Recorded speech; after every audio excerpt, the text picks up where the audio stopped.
Holistic Spaces podcast brought to you by Mindful Design Feng Shui School. Episode 217, Spring Equinox and the Wood Element. Welcome to episode 217 of the Holistic Spaces podcast, where we hope to inspire, educate, and empower you to create your own holistic spaces that nurture and resonate with you. Angie Cho and Laura Morris are the founders of the Mindful Design Feng Shui School. If you didn't know, we teach an online Feng Shui certification program, and we also have different courses and offerings outside of the podcast. You can check us out at mindfuldesignschool.com. Be sure to sign up for our mailing list to hear about all our upcoming offerings. We give more information about each podcast, and we talk about events that are coming up. So before we get started, we have a few events that we're going to share. One, I wanted to let everyone know that I am having my first in-person retreat that I'm hosting in April. So it's April 13th through 17th at Sky Lake Lodge in upstate New York in the Hudson Valley. And the program is called Mindful Spaces Weekend Retreat, Exploring Feng Shui as a Mindfulness Practice. And so it will be a very intimate setting in the Hudson Valley. There's only a handful of guest rooms on site, and it's a place that I go to retreat and go on meditation retreat at least once a year. So I'm really excited to host this there. And I'm really looking forward to meeting some of you. So I hope you'll join us. We're going to talk about Feng Shui, meditate together, do mindful walks, Qigong. It will be a really, hopefully beautiful experience. So I recommend that you check it out. There'll be a link in the show notes, or you could visit Skylake Lodge's website. So it's skylake.shambhala.org, but probably better to look in the show notes for that link. And then another event that's coming up is we have some information sessions, info sessions coming up for our certification program. And Laura, you want to chat about that?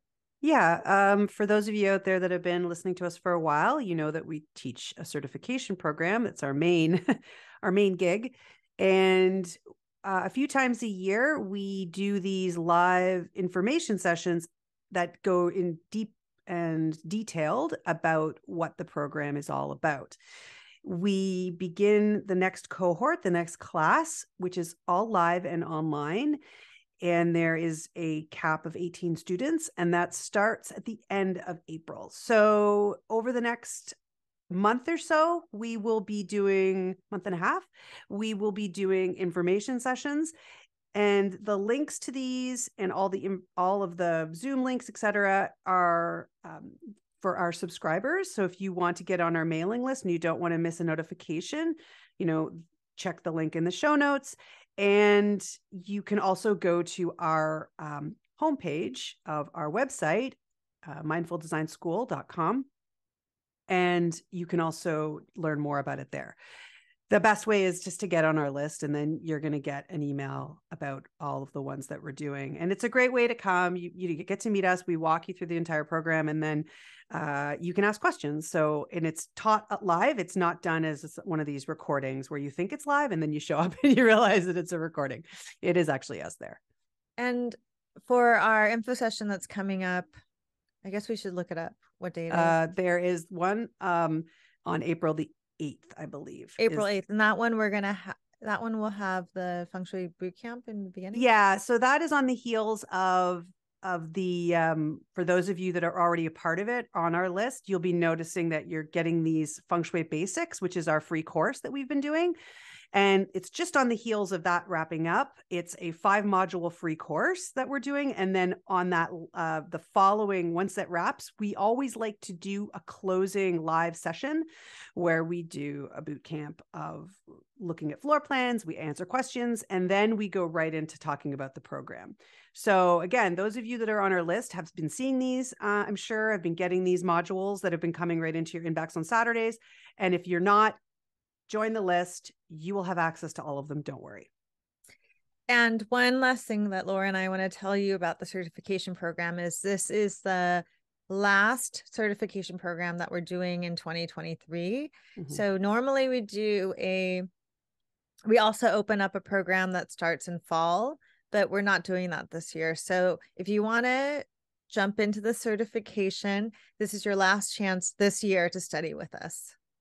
Yeah, if you want to get started in 2023, then this is the time to do it.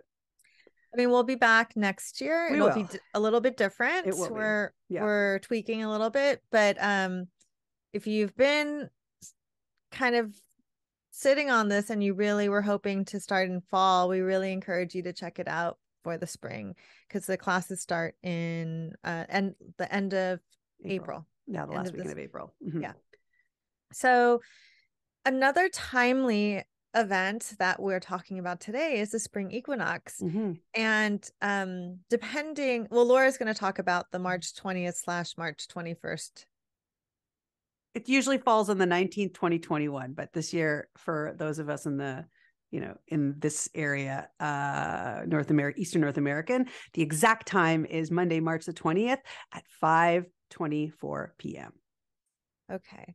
But it's usually spring equinox falls sometime in March around the 19th, 20th, or 21st in the Northern Hemisphere.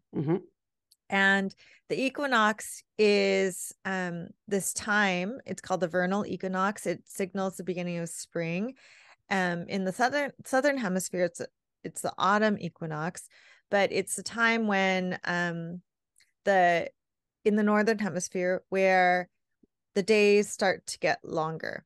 And on the equinox, because equinox, it points to the fact that it's equal day and equal night.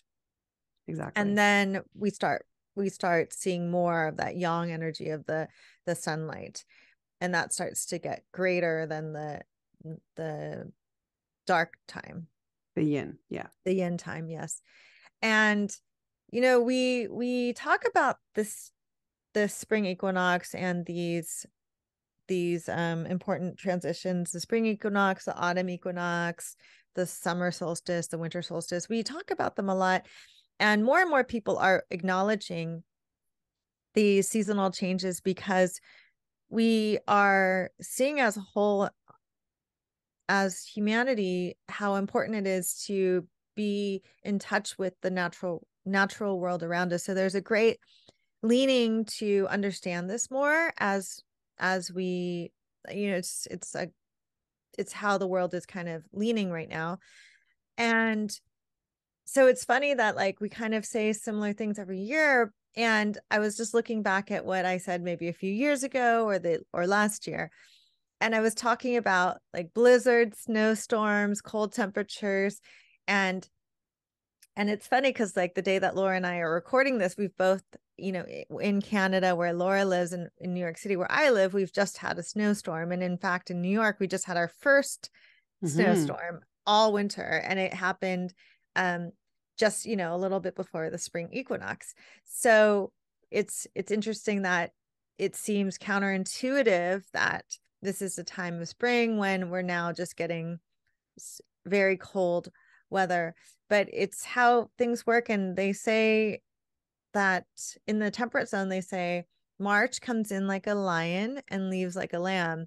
And it's kind of interesting because that connects to the Chinese zodiac as well, because it's like the lion is almost like the tiger. We're leaving tiger month and we're welcoming in rabbit month, which is much more gentle. And we can see this in the seasons. So it's an interesting time to pay attention to the world around us, right? Yeah. And I think what you were saying is people are more interested in this nowadays. Just in the past, I would say 5 years or so, lots of things have happened. And I think we want to be more connected to what is happening in nature and in the cycles, and becoming more aware of it, and not awakening to the fact that, we're not just sitting here in the little bubble of whatever, our condo, our office, or our home, that, the world is going on and it's greater than us, and bigger things are happening cyclically in seasons. And then when you start to think about it, and then when you add another layer by looking at these ancient practices that obviously, because they're ancient, that was how they tracked everything.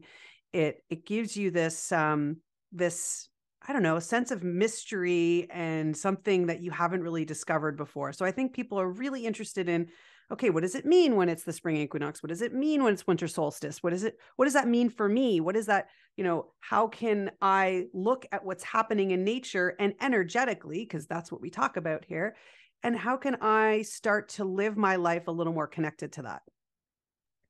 Yeah. And so, in honor of that, Laura and I typically at Mindful Design Feng Shui School, we put together a feng shui spring cleaning guide every year, Mm-hmm. and we've done it again this year. So Laura actually, if you don't know, in our relationship, Laura does all the beautiful graphics, and so she and the marketing materials. So she put this really beautiful spring cleaning guide together. So we wanted to kind of go over, but more personally go over it. Like, and if Mm-hmm. you were interested in getting it, we'll put a link in the show notes where you can download it for free.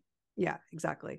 And so this episode is called Spring Equinox and the Wood Element because, and we talk a little bit about this in the guide as well, but the wood element is connected with this time of year. And it's about, we're going to, by the way, we're going to like do an entire episode on the wood element. So we won't get into it in too much detail, but what we wanted you to take away is, again, things are shifting, things are moving into this wood season, which is springtime. And in springtime, we all have this, all cultures, across cultures have this, when you're moving out of a winter into a spring, is this cleansing mode, right? You really want to clean, purge, dust away, clear away that yin energy that's sort of stuck in the home. And that is why, we have this desire to clean our spaces. But the nice thing about talking about it with feng shui is we're taking it one step further. So yes, we're going to talk, we'll talk about mundane cleaning, what to do. But the idea is that mundane cleaning, when done in a certain way, can lead to bigger energy shifts. And okay, Angie, do you want to, so what I thought we could do is, why don't we pick, like, we can talk about the 5 different ways I'll just go over the 5 different ways you can, supercharge your spring cleaning with feng shui. And then Angie, maybe you could talk a little bit about one of the points, and then I'll talk about something else after, about the points about ceremony, like how to bring more ceremony to the whole thing. So by the way, Angie's just learning that she's doing this right now. So she's gonna figure. Okay, so we've said that to keep it super simple, because again, you can download this guide and then we have a checklist and everything, but sweep, so sweeping, right? 1, clearing, and that's by doing a clearing, which I will talk about. Let's do that. I'll talk about the clearing. I'll do that. Washing, again, that's mundane, right? But we're going to talk about how you can bring ceremony to it, which Angie can talk about. And then at the end, you want to boost the chi. So once you've done, the sweeping, the washing, the clearing, and you've done all these things with ceremony or with intention, you're going to finish by boosting the energy.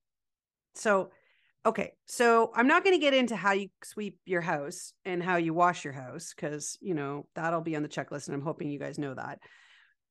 But Angie, if I were to say to you, I am going to clean my kitchen with, something that is appropriate, how would you say I could bring ceremony to that? So are we on the sweeping or the washing? I don't care. Whichever you pick. Okay. The mundane cleaning. Okay. So I think that it's very easy to look at cleaning, whether it's sweeping or washing, as a task that you are trying to get through as quickly as possible. So you're doing the dishes or sweeping your home with this idea that I'm going to do this as quickly as possible so I could get to the next thing. And there's a lot of people that do that, and I'm guilty of this myself. But from a more ceremonial point of view, you could actually create an event or practice out of that task of sweeping or washing. So instead of just looking at it as trying to get it done and check it off your list, how can you enjoy yourself and be present for that task, especially when you're doing something like spring cleaning, because you can sweep with the intention that you're moving the chi in your home and supporting the earth element, which represents your floor. Or for instance, cleaning your kitchen can be a exercise in cleaning and purifying all of your own body and like the food that you put into your body so you can nourish yourself. So this reminds me of also of like someone had written something like on Instagram once, and they asked people ask funny feng shui experts like Laura and I funny questions. She said, how do I get rid of all the dust bunnies and make them stop? And it's like, but that's life. Life keeps moving. When there's no more dust, it means that you're dead, right? If you like, the definition of death is rigidity, and flexibility is the definition of life, like flowing movement, like water. But if you're dead, you're not moving. So we want to keep flowing. We want to keep moving, and the dust is a gift and a reminder. And even in like Japanese animation movies, like the ones that I like Studio Ghibli films, they even animate the dust. The dust becomes like little like nature dust sprites, and they help you in your home. So they can teach us like where are the areas that we've neglected, and keep us attending to our home. So doing all of these tasks like sweeping and washing with joy, with enjoyment and joy, and without the intention that you're just trying to do it as fast as you can to do something else. Like, be present in that moment when you're washing the dishes or sweeping your home. Yeah, exactly. And I will add to that one tip, which is in the guide, but I won't, give you the details of it. You can go in and get more. I mean, it's pretty straightforward, but if you wanted to add more, so you, as Angie said, you're doing it with intention, you're honoring the act of it as opposed to just making it mechanical. And you can also give it a beginning and an end, like a ceremony, right? You can start it with intention. You could ring a bell, or you could do the space clearing that we have as the closing. So you could open it by ringing a bell, which is also a way to clear, which we go into in the guide here. And then you can do what you need to do. And you can even integrate some of the clearing techniques, which we have in this, which, you can use orange oil or orange peel, and you can close it with, a space clearing. So that could be one way, or you could just ring the bell on either ends of what you're doing. Or you could say, today I am going to clean my kitchen, and it's spring. You're going to open the windows. You're going to ring a bell that you have, tingsha bells, singing bowl, something metallic. You're going to ring it to sort of open this time that you're going to do this ritual, and you're going to clean with a non-toxic cleaner.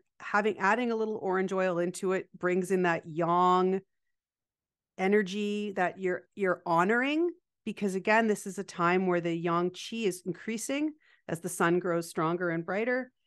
And then you can close it with, again, ringing the bell again, or you could have gone to get yourself some flowers, because again, it's spring, to boost the chi and to put them in a place and say, okay, here are my flowers. I'm honoring it. It's like, I've made this little offering with my flowers, welcome spring, and to boost the chi overall in your home. So it sounds pretty straightforward, but it's the difference between going through those things that you might have done over the course of a few days or maybe a month, and it's doing them with intention in one particular time in order to honor the chi and the change of the season.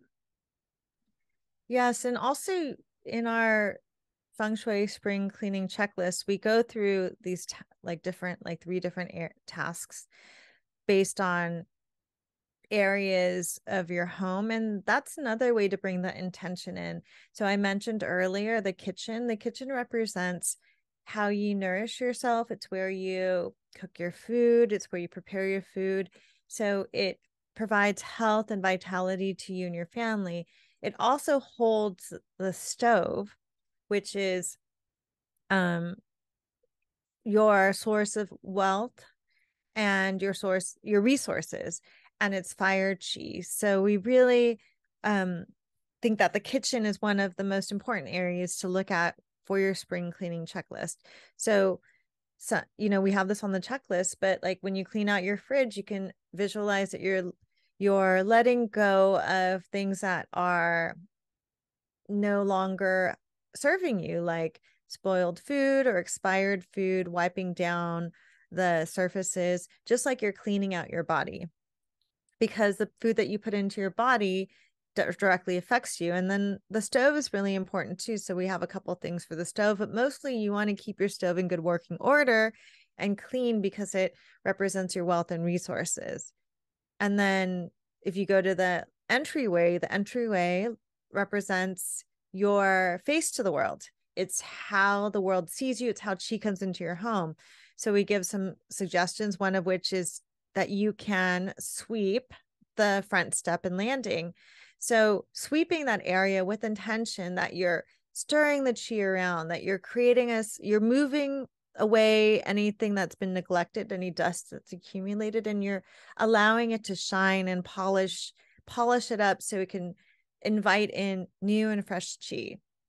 Laura, do you want to go over the bedroom and the bathroom? Okay. All right. So, and by the way, you don't have to write these things down there in this guide that you can download. Okay. But so you don't have to download it either. don't. That's we don't. true. You don't have to. You don't have to. We're telling you We're a not lot forcing you, but if you're sitting there going, "Oh my God," it's there. Okay, bedroom. So are we gonna get all the things? Or are you just giving a sense of, you were being whatever you very want. poetic about it?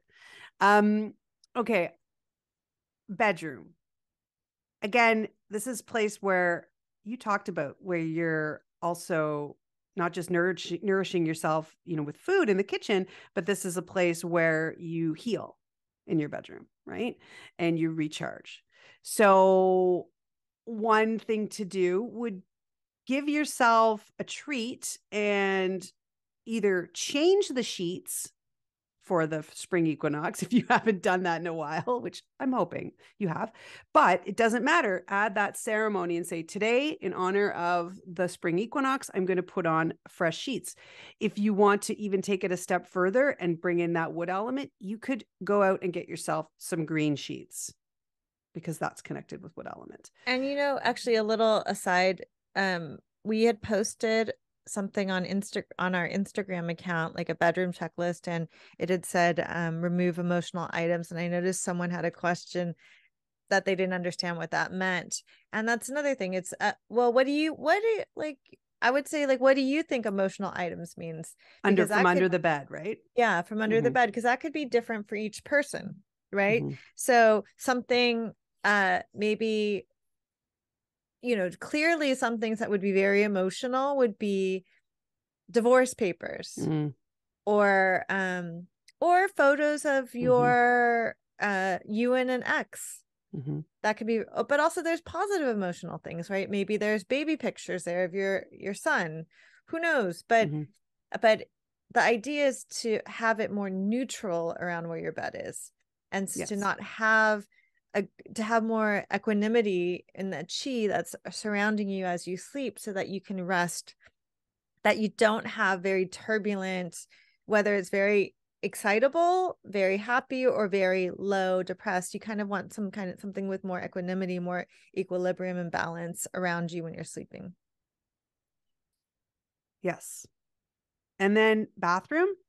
When I talk about the bathroom, repair any leaks. I know this sounds really basic, but leaking water, like that constant drip, drip, drip, drip, drip of the tap, please, get that repaired, get that fixed, is resources, water, resources going down the drain. And, the idea of spring cleaning and preparing is to set yourself up for all of these new beginnings that are coming now in springtime. So, make sure that you've set yourself up for the best to come, and really so that you can launch into this new season.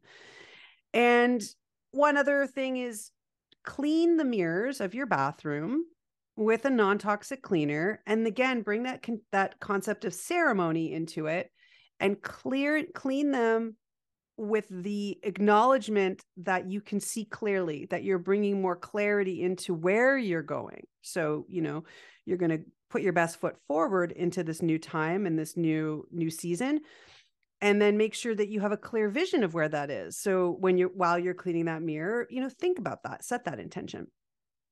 And then if you just an overall thing, which I kind of talked a little bit about, but floors overall, sweeping with intention. So we've talked about this. I think we talked about it in the New Year one, where you sweep out the corners, right? Because that's where chi gets stuck. And then, again, you're just moving energy around and opening the windows while you sweep. Open the front door and just let it all out. And and just honor this new time.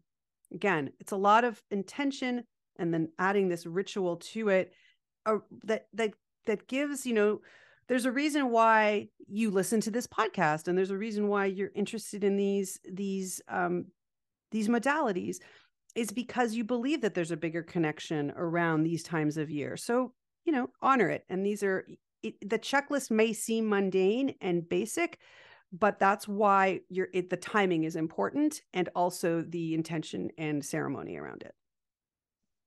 Yes. And we circled back to how we started about sweeping. Yes.